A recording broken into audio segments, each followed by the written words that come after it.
Hello, I am Dr. Amin Motamedi. I'm from Iran.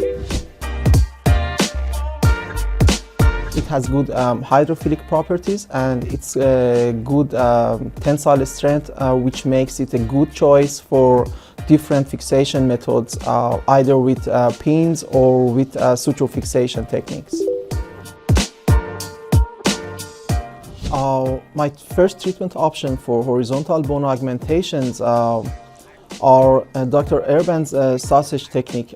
Although the technique needs a highly elastic membrane that stretches easily, Jason membrane has good handling when performing this technique in my hands.